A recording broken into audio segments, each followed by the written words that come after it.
ଯେତେବେଳେ ଠାକୁର ପୂଜା କରିବେ କେବେ ବି ଏକ ବସ୍ତ୍ର ହୋଇ ଠାକୁର ପୂଜା କରିବେ ନାହିଁ। ସବୁବେଳେ ଠାକୁର ପୂଜା କରିବା ସମୟରେ କାନ୍ଧରେ ଆଉ ଗୋଟେ ବସ୍ତ୍ର ପକାଇବେ। ସ୍ତ୍ରୀ ଓ ପୁରୁଷମାନେ ଯେତେବେଳେ ପୂଜା କରୁଛନ୍ତି କାନ୍ଧରେ ଆଉ ଗୋଟେ ବସ୍ତ୍ର ନିଶ୍ଚୟ ପକାଇ ପୂଜା କରିବେ। ଏକ ବସ୍ତ୍ର ହୋଇ ପୂଜା କରିବା ଉଚିତ ନୁହେଁ।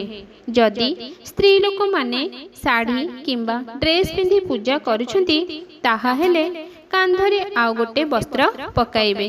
ପୋଡ଼ି ଯାଇଥିବା ବସ୍ତ୍ର, ସିଲେଇ ହୋଇଥିବା ବସ୍ତ୍ର, ଧୋବା ଘରୁ ଆସିଥିବା ବସ୍ତ୍ର ଏବଂ କୌଣସି କଣା ବା ଛିଦ୍ର ଥିବା ବସ୍ତ୍ର, ପଶୁପକ୍ଷୀ ମଳମୂତ୍ର କରିଥିବା ବସ୍ତ୍ର ଏବଂ ଯେଉଁ ବସ୍ତ୍ର ପିନ୍ଧି ରାତିରେ ଶୋଇଥିବେ, ଆମିଷ କିମ୍ବା ଆମିଷ ଜାତୀୟ ଦ୍ରବ୍ୟ ଖାଇଥିବେ, ମଧ୍ୟାହ୍ନ ସମୟରେ ଉଷୁନା ଅନ୍ନ ଗ୍ରହଣ କରିଥିବେ, କଳା ବସ୍ତ୍ର, ଏହିସବୁ ବସ୍ତ୍ରକୁ ପିନ୍ଧି କେବେ ବି ଠାକୁର ପୂଜା କରିବେ ନାହିଁ।